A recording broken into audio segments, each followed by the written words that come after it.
Hello everyone, this is Muskan. Welcome to my channel. So आज हम करेंगे MCQs and previous year question of business economics. So जैसा कि आप सब जानते हैं, एग्जाम अपना पास आ चुका है यूजीसी नेट का, ठीक है। सो जो यूजीसी नेट कॉमर्स का थर्ड यूनिट है, दैट इज़ बिजनेस इकोनॉमिक्स, उसके मैं आपको करवाऊंगी आज एमसीक्यूज़, ठीक है। कई सारे क्वेश्चन में मैं आपको करवाऊंगी, पार्ट्स में करवाऊंगी, ठीक है। सो ये है हमारा फर्स्ट पार्ट। उसके अलावा आप मुझे अनअकैडमी पे फॉलो कर सकते हैं, वहाँ पे आपको कई सारी वीडियोस मिल जाएंगी, ठीक है। एमसीक्यूज़ पे मिल जाएंगी, जो कंप्लीट रिवीजन है यूनिट्स के, like business environment and international business, teaching aptitude, उस पर भी आपको वीडियोस मिल जाएंगी। इकोनॉमिक्स की जो कंप्लीट रिवीजन है उस पर आपको वहाँ पे वीडियो मिल जाएंगी। जो अनअकैडमी का लिंक है वो मैं आपको डिस्क्रिप्शन बॉक्स में दे दूँगी, आप मुझे वहाँ पर जाके फॉलो कर सकते हैं। एंड अगर आप यूट्यूब चैनल पर न्यू हैं तो प्लीज़ सब्सक्राइब ज़रूर कीजिए एंड ज़्यादा से ज़्यादा शेयर कीजिए। सो बिना किसी देरी के हमारा जो ये पहला पार्ट है, दैट इज़ बिजनेस इकोनॉमिक्स के एमसीक्यूज़, उसको हम स्टार्ट करते हैं। तो चलिए, सबसे पहला क्वेश्चन क्या कहता है देखते हैं। सबसे पहला क्वेश्चन क्या बोल रहा है, इनमें से कौन सी स्टेटमेंट सही नहीं है, नॉट करेक्ट पूछा है इसने, ठीक है। सो चल सबसे पहले हम पढ़ते हैं फर्स्ट स्टेटमेंट। सब उससे भी पहले मैं आपको बता दूं कि सस्टेनेबल डेवलपमेंट होता क्या है। सस्टेनेबल डेवलपमेंट का बेसिक मीनिंग ये होता है कि जब हम इकोनॉमी की डेवलपमेंट करते हैं बिना नेचुरल इन्वायरमेंट को नुकसान पहुंचाए, तो उसे हम बोलते हैं सस्टेनेबल डेवलपमेंट। फाइन। सो अब स्टेटमेंट फर्स्ट को हम पढ़ते हैं, ये क्या बोल रही है। ये बोल रही है कि that is sustainable development means an attempt to achieve the balance between economic growth and protection of environment. So यही चीज़ तो मैंने आपको बताई है, मैंने भी आपको ये चीज़ बोली है, दैट इज़ इकोनॉमिक ग्रोथ करना at the same time protection करना इन्वायरमेंट की। सो अकॉर्डिंगली फर्स्ट स्टेटमेंट तो होगी हमारी सही, ठीक है। अब हम चलते हैं इसके आंसर पे, दैट इज कोड्स पे। सो इसका सही आंसर क्या होगा, अकॉर्डिंगली इसका सही आंसर होगा बी। क्यों बी होगा, क्योंकि बाकी सब में तो फर्स्ट स्टेटमेंट आ रही है। जो ए ऑप्शन है इसमें भी फर्स्ट आ रहा है, सी में भी फर्स्ट आ रहा है, डी में भी फर्स्ट आ रहा है, और फर्स्ट स्टेटमेंट तो हमारी सही है। इन्होंने क्वेश्चन में क्या पूछा है कि कौन सी सही नहीं है। सो कौन सी सही नहीं है जो सेकंड एंड थर्ड स्टेटमेंट है वो सही नहीं है। अकॉर्डिंगली जो इसका सही आंसर है वो हो जाएगा बी, ठीक है। चलिए सेकंड क्वेश्चन पे चलते हैं। सेकंड क्वेश्चन अब क्या कह रहा है, ये बोल रहा है, इसमें भी असर्शन एंड रीजनिंग है। पहली स्टेटमेंट में ये क्या बोल रहा है कि जो एग्रीगेट एक्सपेंडिचर है, यानी कि जो एग्रीगेट डिमांड है, अगर वो कम हो जाती है तो क्या उससे इंपोर्ट्स कम होंगे। बिल्कुल सही बोल रहा है, उससे इंपोर्ट्स डेफिनेटली कम होंगे। अब आप कैसे कम होंगे, अब ऑब्वियसली अगर आप एज अ कंज्यूमर अगर आप डिमांड ही नहीं कर रहे हो मार्केट में, तो जो प्रोड्यूसर लोग हैं वो माल क्यों मंगवाएंगे बाहर से, है ना। अगर आप ही नहीं डिमांड कर रहे हो तो वो बाहर से माल नहीं मंगवाएंगे, दैट मीन्स इंपोर्ट्स अपने आप ही कम हो जाएंगे। सो दैट मीन्स ये स्टेटमेंट होगी करेक्ट, एकदम करेक्ट होगी। अब जो इसका ये रीज़न दे रहा है वो क्या दे रहा है, दैट इज़ कि इन्होंने इसमें इस स्टेटमेंट में क्या बोला है कि ना जो गवर्नमेंट है वो अपनी मॉनेटरी एंड फिस्कल पॉलिसीज़ के थ्रू एग्रीगेट एक्सपेंडिचर को कम करती है, ठीक है। अपनी पॉलिसीज़ के थ्रू एग्रीगेट एक्सपेंडिचर को कम करती है, एंड जिसकी वजह से जो इंपोर्ट्स है वो कम हो जाते हैं। दैट मीन्स ये सही रीज़न दे रही है। फर्स्ट में इन्होंने स्टेटमेंट दी है, सेकंड में उसका रीज़न बता दिया, that is monetary and fiscal policy. Fine. So accordingly क्या हो जाएगा, इसका सही आंसर हो जाएगा ए, दैट इज़ दोनों ही स्टेटमेंट करेक्ट है, एंड जो आर है यानी कि जो रीजनिंग है वो भी असर्शन को सपोर्ट कर रही है, ठीक है। चलिए नेक्स्ट क्वेश्चन पे चलते हैं, इसका सही आंसर है वो है ए, ठीक है। चलिए थर्ड क्वेश्चन पे चलते हैं। अब थर्ड क्वेश्चन क्या कह रहा है, इसको ध्यान से पढ़ो। जो थर्ड क्वेश्चन है वो ये बोल रहा है कि कौन सी स्टेटमेंट ट्रू है, ठीक है। अभी तक हमने क्या देखा था, कौन सी स्टेटमेंट सही नहीं है, राइट। अब इसमें ये बोल रहा है कि कौन सी स्टेटमेंट सही है, ठीक है। अब चारों स्टेटमेंट को हम अच्छे से देखेंगे, ठीक है। लास्ट स्टेटमेंट से हम जाते हैं, दैट इज़ डी पे। Profit is maximum when the difference between the marginal revenue and marginal cost is maximum. बिल्कुल गलत स्टेटमेंट है ये। जब प्रॉफिट ना तब मैक्सिमम होता है जब टोटल रेवेन्यू यानी कि जो टीआर होता है और जो टोटल कॉस्ट होती है उसके बीच का जो डिफरेंस होता है वो जब मैक्सिमम पे होता है, ठीक है। दैट इज़ जो टीआर माइनस टीसी है वो जब मैक्सिमम पे होगा तब क्या होगा, प्रॉफिट मैक्सिमम पे होगा। बट इसने क्या बोला है स्टेटमेंट में, दैट इज़ मार्जिनल को लिया है इसने, एमआर और माइनस एमसी के बीच में जो डिफरेंस है वो जब मैक्सिमम पे होगा तब प्रॉफिट मैक्सिमम पे नहीं होगा। अकॉर्डिंगली ये स्टेटमेंट हो जाएगी गलत, ठीक है। अब आते हैं सी स्टेटमेंट पे। सी स्टेटमेंट क्या बोल रही है कि जो मॉडर्न फॉर्म्स होती है ना, उसका अकेला जो सोल ऑब्जेक्टिव होता है वो होता है प्रॉफिट मैक्सिमाइजेशन। बिल्कुल गलत है।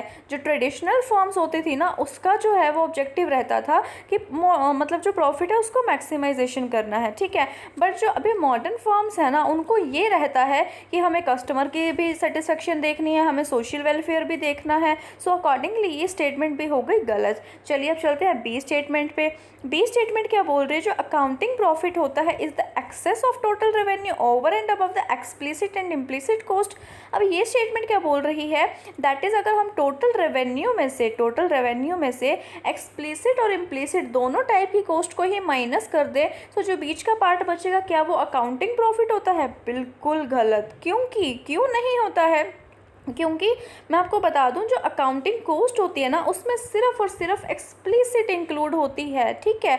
और जो एक्सप्लिसिट और इम्प्लिसिट जो दोनों इंक्लूड होती है वो होती है इकोनॉमिक कॉस्ट में, ठीक है। और इन्होंने यहाँ पे क्या पूछा है, इन्होंने यहाँ पे अकाउंटिंग के बारे में पूछा है, ठीक है। सो जो एक्सप्लिसिट एंड इम्प्लिसिट अगर दोनों ही इसमें से माइनस हो रही है तो वो क्या बचेगा, वो इकोनॉमिक प्रॉफिट बचेगा, ना कि अकाउंटिंग प्रॉफिट। सो अकॉर्डिंगली ये स्टेटमेंट भी हो जाएगी गलत। सो सही स्टेटमेंट कौन सी है, वो है ए, दैट इज़ जब हम अपॉर्चुनिटी कॉस्ट को माइनस कर देते हैं पूरे रिटर्न में से, जितना भी रिटर्न आ रहा है उसमें से अपॉर्चुनिटी कॉस्ट को भी माइनस कर देंगे, सो जो हमारे पास बचेगा वो क्या होता है, वो प्योर प्रॉफिट होता है। अकॉर्डिंगली इसका सही आंसर हो जाएगा ए, ठीक है। अब चलते हैं नेक्स्ट क्वेश्चन पे, फोर्थ क्वेश्चन पे। अब ये क्या बोल रहा है, इसे ध्यान से पढ़िए, that is which one of the following is not the assumption on which the theory of consumer behaviour is based on the cardinal utility approach. अब ये क्या बोल रहा है, जो कार्डिनल यूटिलिटी अप्रोच को हम स्टडी करते हैं, वो मैंने उसके सेपरेट वीडियोस ऑलरेडी डाल रखे हैं, आप मेरी प्लेलिस्ट में जाके देख सकते हैं, ठीक है। जो कार्डिनल यूटिलिटी अप्रोच है उसमें हम कौन सी अजम्पशन नहीं लेके चलते हैं, कौन सी अजम्पशन नहीं लेके चलते, वो रैशनल होता है, बिल्कुल होता है, वो मैक्सिमम सेटिस्फेक्शन चाहता है। उसके अलावा वो जो मार्जिनल यूटिलिटी होती है मनी की, हम इसमें अजम्पशन लेके चलते हैं कि वो कांस्टेंट रहेगी, वो चेंज नहीं होगी। उसके अलावा जो यूटिलिटी है, जो सेटिस्फेक्शन है, उसको हम मेजर कर सकते हैं in terms of utils, fine. So ये तीनों की तीनों इसकी अजम्पशन होंगी, बट जो बी ऑप्शन है ना, ये इसकी अजम्पशन नहीं होगी, क्योंकि इसमें हम ये बेसिकली लेके चलते हैं अजम्पशन की जो मार्जिनल यूटिलिटी है ना, ईच सक्सेसिव यूनिट की वो डिमिनिश होती रहेगी। दैट इज़ जैसे जैसे हम ज़्यादा से ज़्यादा कंज्यूम करते रहेंगे ना, वैसे वैसे जो हमारी सेटिस्फेक्शन है, यानी कि जो मार्जिनल यूटिलिटी है, वो डिक्रीज होती रहेगी, ना कि कांस्टेंट होगी। सो अकॉर्डिंगली इसका सही आंसर क्या हो जाएगा, बी हो जाएगा। सो फोर्थ का सही आंसर है बी, ठीक है। चलिए फिफ्थ क्वेश्चन पे चलते हैं। ये क्वेश्चन क्या कह रहा है, ये क्वेश्चन बोल रहा है कि दैट इज़ कौन सी प्रॉपर्टी नहीं है। नहीं, ये नोट वर्ड को ना बड़े ध्यान से पढ़ना पेपर में, कई बार ना हम जल्दी जल्दी में ना नोट तो स्किप ही कर देते हैं पढ़ना, ठीक है। सो इन्होंने क्या पूछा है, जो इनडिफरेंस कर्व है उसकी बेसिक प्रॉपर्टी कौन सी नहीं है, वो नेगेटिव स्लोप होता है, बिल्कुल होता है। इसकी प्रॉपर्टीज़ मैंने आपको सेपरेटली करवा रखी हैं, मेरी प्लेलिस्ट में जाके देख लीजिए इकोनॉमिक्स की। वो नेगेटिव स्लोप होता है, बिल्कुल होता है जी, ठीक है। उसके अलावा उसका जो कर्व होता है ना, वो ऐसा होता है, दैट इज़ कन्वेक्स होता है। बट इन्होंने सेकंड ऑप्शन में क्या बोला है, दैट इज़ जो टू इम्परफेक्ट सब्स्टिट्यूट के इनडिफरेंस कर्व्स होते हैं वो कनकेव होते हैं। कनकेव तो ऐसा हो गया, ऐसा थोड़े होता है, ठीक है। जो मतलब बेसिकली जो इनडिफरेंस कर्व है वो क्या होता है, वो ऐसा होता है। ये हमारा ये जो बन गया X axis and Y axis, तो ओरिजिन की तरफ ये क्या होगा, ये ऐसा कन्वेक्स होगा। एंड कन्वेक्स का रीज़न क्या होता है वो भी मैं आपको थोड़ा सा शॉर्ट में बता दूं, कि जब हम एक प्रोडक्ट को सब्स्टिट्यूट करते हैं दूसरे के बजाय, मतलब फॉर एग्जांपल आपने एप्पल को प्रेफर किया, ठीक है, और ऑरेंज को आपने सेक्रीफाइस कर दिया, फाइन। अब जो सेक्रीफाइसिंग रेट होता है ना, वो डिमिनिश होता रहता है। पहले आप ज़्यादा सेक्रीफाइस करोगे, देन आप वही सेकेंड यूनिट ऑफ एप्पल के लिए आप थोड़ा सा कम करोगे, then third unit of apple के लिए थोड़ा सा और कम करोगे ऑरेंज को सेक्रीफाइस, ठीक है। So accordingly diminishing marginal rate of substitution की वजह से, जिसको मैंने अच्छे से एक्सप्लेन किया है कि वो होता क्या है, आप देख सकते हैं वीडियो, ठीक है। सो उसके अकॉर्डिंग ये कन्वेक्स होता है, ठीक है। और इन्होंने ऑप्शन में क्या बोला है, कनकेव। सो अकॉर्डिंगली इसका बी आंसर जो है वो सही हो जाएगा। बाकी सारी की सारी इसकी प्रॉपर्टीज़ होती हैं, बट बी जो आंसर है वो इसका सही होगा, दैट इज़ कनकेव नहीं होता, कन्वेक्स होता है, ठीक है। चलिए सिक्स्थ क्वेश्चन पे चलते हैं। अब ये फिर से असर्शन रीजनिंग वाला क्वेश्चन आ गया। अब ये क्वेश्चन क्या बोल रहा है, इसमें इन्होंने दो स्टेटमेंट्स दे रखी हैं, ठीक है। पहला जो इन्होंने स्टेटमेंट दे रखी है असर्शन, वो क्या बोल रही है, दैट इज़ जो प्राइस रिडक्शन होती है ना, उसकी वजह से डिमांड में इंक्रीज़ आता है। डेफिनेटली आता है, ये सब आपको अच्छे से पता होगा कि जैसे जैसे प्राइसेस डिक्रीज़ होते रहते हैं वैसे वैसे डिमांड बढ़ती है। That means vice versa relationship होता है, नेगेटिव रिलेशनशिप होता है, ठीक है। अब ये बिल्कुल सही होगी पहले स्टेटमेंट, ठीक है।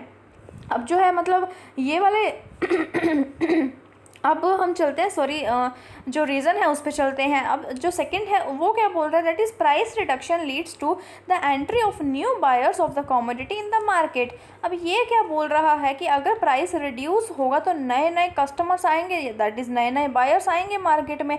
उसका मतलब तो वही हो गया ना कि अगर नए नए बायर्स आएंगे तो इंक्रीज़ होगा डिमांड में। कहने का मतलब ये चीज़ है कि ये भी सही है, अगर प्राइस रिड्यूस होगा तो नए कस्टमर अट्रैक्ट होके आएंगे। सो ये दोनों ही स्टेटमेंट क्या होगी, करेक्ट हो गई। सो अकॉर्डिंगली सी या डी में से इसका आंसर होगा फर्स्ट, ए और बी तो इनका तो खाता ही खत्म हो गया, ठीक है। अब सी और डी में से कौन सा आंसर सही होगा, आप खुद सोचिए, अच्छे से सोचिए। कई बच्चे इसका सी आंसर करके आएंगे, बट इसका जो सही आंसर है वो है डी, ठीक है। क्यों है डी, क्योंकि इसने पहले में भी स्टेटमेंट दी है, दैट इज़ मतलब अगर प्राइसेस कम होते हैं तो उससे डिमांड बढ़ेगी। दूसरे में इसने इसका रीज़न नहीं दिया है, रीज़न नहीं दिया, इसने ये नहीं बोला कि प्राइसेस कम होते हैं तो इसकी वजह से क्यों डिमांड बढ़ती है। इसने क्या बोला है कि प्राइसेस रिड्यूस होंगे तो उसकी वजह से न्यू बायर्स आएंगे, ठीक है, और वही हो गया, बढ़ेगी तो डिमांड ही। कहने का मतलब इसने दोनों में स्टेटमेंट दे दी, मतलब कहने का ये पहली वाली का रीज़न नहीं जस्टिफाई कर पाया, फुल एक्सप्लेनेशन ये पहली वाली की नहीं दे रहा है। सो अकॉर्डिंगली इसका जो सही आंसर है वो होगा इसका डी, ठीक है। ये डी है, ठीक है। चलिए 7th क्वेश्चन पे चलते हैं। हमारे 7th क्वेश्चन क्या आप कह रहा है, इसको ध्यान से पढ़िए। ये बोल रहा है कि जो मोनोपोली होती है ना वो क्यों सोसाइटी के पॉइंट ऑफ व्यू से अच्छी नहीं होती है। क्वेश्चन क्या बोल रहा है, that is monopoly is not considered desirable from the view point of society. Society के पॉइंट ऑफ व्यू से अच्छी नहीं होती है। क्यों नहीं होती है, इसका रीज़न बताना है, ठीक है। हमारे पास 4 ऑप्शंस हैं। अब जो पहला रीज़न है ना वो क्या बोल रहा है कि जो मोनोपोलिस्ट होता है ना वो गुड्स वगैरह बेचता है, ठीक है, उस पर रेवेन्यू अर्न करता है, वो वाले गुड्स पे भी जिस पे कोई भी कॉस्ट ही नहीं होती। सो डेफिनेटली ये सोसाइटी के अगेंस्ट है। मतलब कहने का अगर वो 4 प्रोडक्ट बना रहा है, 4 टाइप के प्रोडक्ट बना रहा है, कोई भी बंदा है जिसकी मोनोपोली है, ठीक है, वो क्या कर रहा है कि वो कोई ना 4 में से उसके 3 प्रोडक्ट हैं जिसकी कॉस्ट उसकी आ रही है, बट एक प्रोडक्ट उसका ऐसा है जिस पे उसके कोई भी कॉस्ट नहीं उसको पड़ रही है, स्टिल वो उसको 100 रुपये में बेच रहा है, उसको 200 में बेच रहा है, उसकी तो उसकी ज़ीरो कॉस्ट पड़ रही है, स्टिल वो उसे 100-200 में बेच के रेवेन्यू इतना ज़्यादा अर्न कर रहा है। सो ऑटोमेटिकली वो सोसाइटी को लूट रहा है ना, वो कस्टमर्स को लूट रहा है। सो अकॉर्डिंगली जो सोसाइटी पॉइंट ऑफ व्यू से हम देखें, सो फर्स्ट ऑप्शन इसका राइट होगा, दैट इज़ जिसमें कोई भी कॉस्ट ही नहीं होती फिर भी अगर वो रेवेन्यू अर्न करते हैं क्योंकि उनकी मोनोपोली है, ठीक है, सो वो करेंगे अर्न। सो ये क्या होता है, सोसाइटी पॉइंट ऑफ व्यू से अनडिज़ायरेबल हो जाएगा, ठीक है। सो अकॉर्डिंगली इसका सही आंसर होगा ए, ठीक है। आगे ऑप्शंस पे आपको जाने की ज़रूरत ही नहीं है, ठीक है, क्योंकि ए ही जस्टिफाई कर रहा है। आगे चलते हैं हम 8th क्वेश्चन पे। 8th क्वेश्चन क्या बोल रहा है कि इन चारों में से कौन सा मेजर कंपोनेंट नहीं है जीडीपी का, that is gross domestic product का कौन सा मेजर कंपोनेंट नहीं है। सो कौन सा नहीं होगा, पर्सनल कंजप्शन एक्सपेंडिचर बिल्कुल होगा, प्राइवेट जो हम इन्वेस्टमेंट करते हैं वो भी होंगे, एक्सपोर्ट्स भी होंगे। इन्होंने ये नहीं कहा क्वेश्चन में कि कौन सा है ही नहीं, मतलब कौन सा कंपोनेंट है ही नहीं। इन्होंने ये कहा है क्वेश्चन में कि कौन सा मेजर कंपोनेंट, मतलब जो मेन कंपोनेंट होता है वो कौन सा नहीं है। सो अकॉर्डिंगली इसका सही आंसर हो जाएगा C, that is net personal income, ठीक है। इसका सही आंसर होगा जो कोई भी पर्सन है वो कंजप्शन कितनी कर रहा है, मतलब वो डिमांड कितनी कर रहा है, वो खर्चा कितना कर रहा है, उसके अकॉर्डिंग इकोनॉमी में पता लगेगी ना डिमांड कितनी है। उसके अलावा इन्वेस्टमेंट कितनी है, एक्सपोर्ट्स कितनी है। सो ये तो मेजर कंपोनेंट होते हैं, डायरेक्टली रिलेट करते हैं जीडीपी से। बट जो नेट पर्सनल इनकम तो हमारी पर्सनल इनकम होगी ना, सो वो मेजर कंपोनेंट में नहीं आती है, ठीक है। सो इसका सही आंसर क्या होगा, सी। चलिए नेक्स्ट क्वेश्चन पे चलते हैं, 9th क्वेश्चन। अब ये आगे मैच द फॉलोइंग, ठीक है। ये तो सबसे फेवरेट टाइप के क्वेश्चंस होते हैं, ठीक है, क्योंकि अगर हमें एक का भी पता है ना तो 99% हमें आंसर पता लग जाता है, ठीक है। और अगर 2 का पता है फिर तो माशाल्लाह, फिर तो 100% ही पता लग जाएगा सही आंसर। सो 9th क्वेश्चन क्या बोल रहा है, इसमें हमें 2 लिस्ट दे रखी है, लिस्ट 1 एंड सेकेंड, इसको हमने मैच करना है, फाइन। अब जो सबसे पहला हम चलते हैं सब्स्टिट्यूट पे। सब्स्टिट्यूट किसके साथ मैच करेगा? सब्स्टिट्यूट मैं आपको बता दूं, उसका वो पॉजिटिव के साथ रिलेट करेगा। सो ए का क्या हो जाएगा, थर्ड हो जाएगा। अकॉर्डिंगली पहले 2 ऑप्शन हमारे आ गए, सेट हो गए। सो ये वाले दोनों ऑप्शन तो पहले ही निकल गए। मैंने आपको बताया था ना, अगर हमें एक का भी पता है तो हमें 90 या 99% पता लग जाता है आंसर, ठीक है। सो सी और डी तो पहले ही निकल गए, ठीक है, ऑप्शन से बाहर निकल गए। अब जो ए है ना सब्स्टिट्यूट है, उसकी पॉजिटिव होती है। पॉजिटिव कैसे होती है? अब for example T and coffee है, ठीक है। अब अगर टी के प्राइसेस कम होंगे, टी के प्राइसेस कम हुए हैं तो जितने भी जने कॉफ़ी कंज्यूम कर रहे हैं वो भी अट्रैक्ट होकर टी कंज्यूम करने लग जाएंगे, ठीक है। सो इधर से टी के प्राइसेस कम हुए और उधर से जो डिमांड है कॉफ़ी की वो भी कम हो जाएगी, ठीक है। जो टी है ना, टी के प्राइसेस जो है वो कम हुए हैं और जो कॉफ़ी है उसकी जो डिमांड है वो भी कम हो जाएगी। दैट मीन्स पॉजिटिव रिलेशनशिप हो जाएगा इनमें, ठीक है। आगे हम चलते हैं कॉम्प्लीमेंट्री पे। अब कॉम्प्लीमेंट्री का किसके साथ होगा? That is negative cross elasticity होती है, नेगेटिव रिलेशनशिप होता है। अब कैसे होगा? अब फॉर एग्जांपल जो प्राइसेस हैं पेट्रोल के वो बढ़ गए, ठीक है। अब प्राइसेस पेट्रोल के बढ़ेंगे तो ऑटोमेटिकली सी बात है, जो पेट्रोल कार है ना उसकी डिमांड कम हो जाएगी। अब लोग यही प्रेफर करेंगे कि पेट्रोल इतना महंगा है तो हम पेट्रोल कार क्यों लें, हम डीजल वाली कार लेंगे, है ना। सो बेसिकली इसमें क्या होता है कि अगर किसी चीज़ के कॉम्प्लीमेंट्री का मतलब होता है जिसको हम एक साथ यूज़ करते हैं, और सब्स्टिट्यूट का मतलब होता है जिसको हम एक की जगह पे दूसरा यूज़ करते हैं, ठीक है। तो जो कॉम्प्लीमेंट्री होगा इसमें क्या होगा, हम एक साथ यूज़ कर रहे हैं, ठीक है। हम अगर पेट्रोल के प्राइसेस बढ़े तो पेट्रोल कार की डिमांड कम हो जाएगी। सो कॉम्प्लीमेंट्री का इसमें क्या हो जाएगा, ये बी का फर्स्ट हो जाएगा। बी का फर्स्ट हो गया तो हमें तो आंसर ही मिल गया, हमें तो आगे जाने की ज़रूरत ही नहीं है। सो इसका सही आंसर होगा बी, ठीक है। इसका सही आंसर होगा B, that is a third के साथ मैच हो रहा है एंड कॉम्प्लीमेंट्री यानी कि जो बी है ये फर्स्ट के साथ मैच हो रहा है, ठीक है, एंड ए थर्ड के साथ मैच हो रहा है। सो अकॉर्डिंगली इसका सही आंसर होगा बी। फिर भी हम थोड़ा सा देख लेते हैं आगे वाले ऑप्शंस भी। जो सी है वो फोर्थ के साथ रिलेट करेगा। वो फोर्थ के साथ कैसे रिलेट करेगा? जो गिफन गुड्स होते हैं ना वो थोड़े से घटिया क्वालिटी के गुड्स होते हैं, ठीक है। उसकी जो होती है वो पॉजिटिव प्राइस इलास्टिसिटी होती है। जैसे कि मैंने आपको लॉ ऑफ डिमांड में समझाया था जो हमारी पिछली वीडियोज़ है उसमें, कि ना जो गिफन गुड्स होते हैं ना, जब लॉ ऑफ डिमांड होता है ना वो फेल हो जाता है गिफन गुड्स के केस में। क्यों हो जाता है? क्योंकि अगर मान लो प्राइसेस जो हैं वो कम हुए गिफन गुड्स के, घटिया क्वालिटी के प्राइसेस कम हो गए हैं, सो ऑब्वियसली जो लोग हैं अब वो प्राइसेस उसके कम हो गए, अब वो उसी इनकम पे कोई सुपीरियर प्रोडक्ट खरीद सकते हैं क्योंकि गिफन गुड्स के प्राइसेस कम हो गए हैं, ठीक है। सो जितनी उन्हें नीड थी गिफन की उतनी तो वो उतनी लेंगे, बट उनके पास फिर भी अभी पैसा बच रहा है, सो उससे वो सुपीरियर क्वालिटी का खरीदेंगे। दैट मीन्स उसके प्राइसेस कम होने पे उसकी डिमांड नहीं बढ़ेगी, ठीक है। दैट मीन्स पॉजिटिव रिलेशनशिप हो जाएगा। उसके बाद जो डी हमारा लास्ट बच गया ये मैच करेगा सेकंड से। अब ये सेकंड से कैसे मैच करेगा?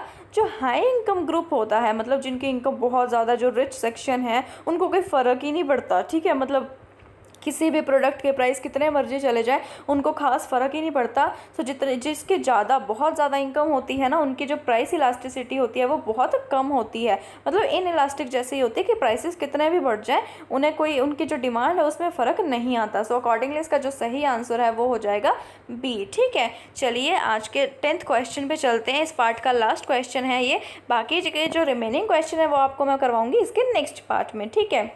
चलिए जो 10th क्वेश्चन है, अब ये भी असर्शन रीजनिंग वाला आ गया। अब ये क्या बोल रहा है? बेसिकली इसमें हम पढ़ते हैं ये स्टेटमेंट्स इन्होंने दिए और बतानी है कि कौन सी सही है और कौन सी गलत है, ठीक है। पहली स्टेटमेंट क्या बोल रही है? That is under the perfect competition कोई भी फर्म है वो नॉर्मल प्रॉफिट कमाती है। बिल्कुल सही है, that is in long run. जो मैं आपको बता दूँ, जो लॉन्ग रन में जो परफेक्ट कॉम्पिटिटर होता है वो भी नॉर्मल कमाता है, ठीक है। उसके अलावा जो है जो मोनोपोलिस्टिक होता है वो भी नॉर्मल कमाता है। सिर्फ और सिर्फ मोनोपोली ऐसी होती है, मोनोपोली जो एक बंदा इकलौता बंदा है जो पूरा मार्केट को शेयर है, मतलब पूरी मार्केट का उसका अकेले का इकलौते का बिजनेस है, मोनोपोली है उसकी, सो वो सुपर नॉर्मल प्रॉफिट कमा सकता है लॉन्ग रन में, ठीक है। बाकी उसके अलावा जो परफेक्ट है, मोनोपोलिस्टिक मार्केट है या परफेक्ट मार्केट है, उसमें सिर्फ और सिर्फ नॉर्मल प्रॉफिट ही कमाया जाता है, ठीक है। और इसका रीज़न ये है क्योंकि due to free entry and exit, ठीक है। अब सो ये क्या होगा, असर्शन फर्स्ट, यानी कि जो असर्शन दिया हुआ है ये बिल्कुल सही होगी, फर्स्ट स्टेटमेंट तो हमारी बिल्कुल सही होगी। अब चलते हैं आगे सेकंड पे, वो क्या बोल रही है, that is all firms under perfect competition in long run operate at the minimum average cost level. ये भी स्टेटमेंट बिल्कुल सही है, ठीक है। अब ये इसमें इन्होंने एक्सप्लेनेशन का तो ऑप्शन में पूछा ही नहीं कि इसको एक्सप्लेन कर रही है या नहीं कर रही है, सो उस पर तो हम जाएंगे नहीं। हमें सिंपली इन्होंने ऑप्शन में ये पूछा है कि दोनों में से कौन सी स्टेटमेंट सही है, कौन सी स्टेटमेंट नहीं सही है, ठीक है। सो ये दोनों ही स्टेटमेंट सही है। अब ऑब्वियसली सी बात है, अब लॉन्ग रन है, लॉन्ग रन में कोई भी फर्म यही चाहेगी कि जो मेरी एवरेज कॉस्ट है वो कम से कम मिनिमम पे आए और जो मेरी प्रोडक्शन है वो मैक्सिमम हो, मेरा प्रॉफिट मैक्सिमम हो, बट जो मेरी कॉस्ट है ना वो मिनिमम हो, ठीक है। और एक्चुअली में होता भी ऐसा ही है। परफेक्ट कंपटीशन में कोई भी फर्म है वो लॉन्ग रन में मिनिमम एवरेज कॉस्ट पे ही काम करती है और वो नॉर्मल प्रॉफिट अर्न करती है। अकॉर्डिंगली इसका सही आंसर हो जाएगा A, that is A and R both are correct, दोनों ही सही हैं, ठीक है। सो ये थे हमारे आज के वीडियो के 10 क्वेश्चंस जो कि बिजनेस इकोनॉमिक्स के थे। पूरी बिजनेस इकोनॉमिक्स के जितने भी टॉपिक्स हैं उसको हमने इसमें कवर करने की कोशिश की है। जो रिमेनिंग क्वेश्चन है वो आपको मैं करवाऊंगी पार्ट 2 में, सो उसको देखना बिल्कुल भी मत भूलिए। और जो भी मेरी ऑलरेडी वीडियोज़ मैंने डाली हुई हैं स्पेशल सेपरेट वीडियोस हैं टॉपिक्स पे, उसको भी देखिए। अनअकैडमी में मुझे फॉलो कीजिए, ज़्यादा से ज़्यादा शेयर कीजिए। अगर आपको ये मेरा लेक्चर पसंद आया आज का तो प्लीज़ इसको लाइक करो, शेयर करो एंड सब्सक्राइब करो। Thank you so much.